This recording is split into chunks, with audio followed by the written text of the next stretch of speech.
So I'm going to start it off with my man Earthquake.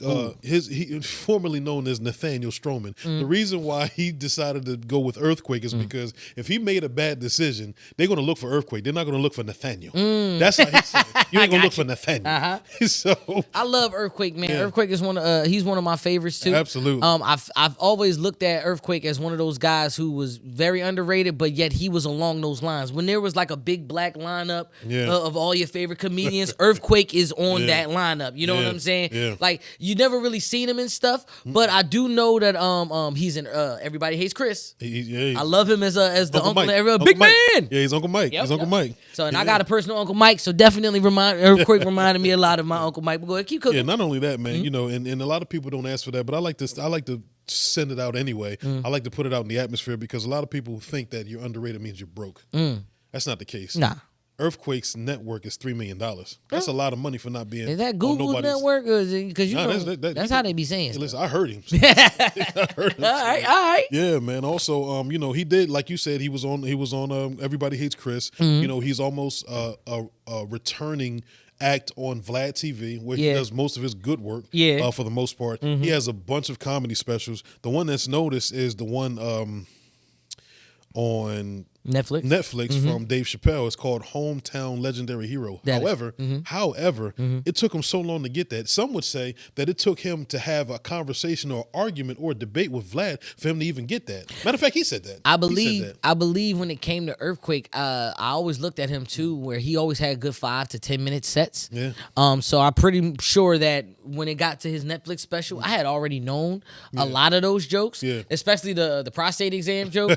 That's the one he had. He was like, relax your muscles. You know, so I love that about Earthquake. But when it comes to having material, especially when it comes to being a stand-up comedian, like, you know, you can say the same jokes or people will be falling people fault to that, but it's like perfecting it. You know what I mean? Like some people, there's certain things, even though I might have heard the punchline at the end, but it's everything in between with that. You know what I'm saying? So I definitely respect. And a lot of people, you know, will call that more meat on the bone because everybody didn't see it. Being as though that he's an underrated comedian, you know, he had to get his start from working on his chops in Atlanta. You know, him and his buddy had to start a comedy club because he couldn't get on anywhere. So he owned the club. He was on it every night. He put himself as a headliner. And that's how he worked on his magical chops. One of my favorite bits is on his last comedy special when he said that he loved how his boy would watch his wedding backwards. He said, I like walking back away from that heifer. Look how happy I was. You see me going back smile and forth. on my face. Look at the smile on my face. And it ends at the bachelor party. He ends at the bachelor party. Okay, listen, I agree with you on that one. Okay, so your choice of Earthquake is an amazing pick. My pick is going to be T-Reid. T-Reid's good. Yeah, man. Double cheeked up. It's right there in the note. It's right there. Double so cheeked if you're up. not familiar with T-Reid, I know you're familiar Rest in with peace, the famous T-Reid. meme from T-Reid when he was talking about she had a nerve to just come in here with all this ass. Like what is wrong with you to be double cheeked up? Double cheeked up. The way that you is just ass off filleting. T-Reid was one of my favorite comedians, and I hate to say that it was because unfortunately he passed away in August 12, 2012 due to drowning. But I the way that it hit me, man, I'm talking about every day.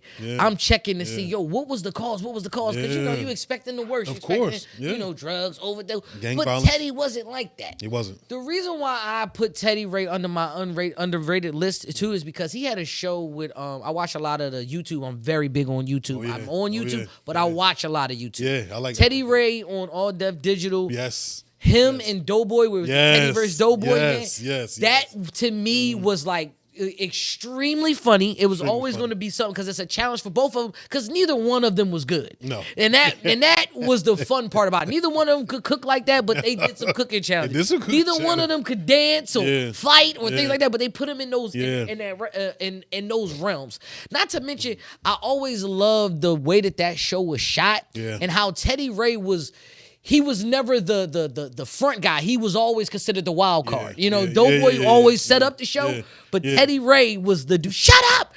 You always talking. It's that part. when it comes to Teddy Ray's bits, yes, one of my favorite Teddy Ray bits, and it's really two of them. It's really two of them. Yeah. So I'm gonna say the one was when COVID happened. He said, "Yeah, they said that the fat niggas was the first one to die." So I guess if it's in my will, God, I guess let it be. You know what I'm saying? Like he said, what I'm gonna do? Go to the gym and drop a quick 20 pounds? I'm like, that ain't happening.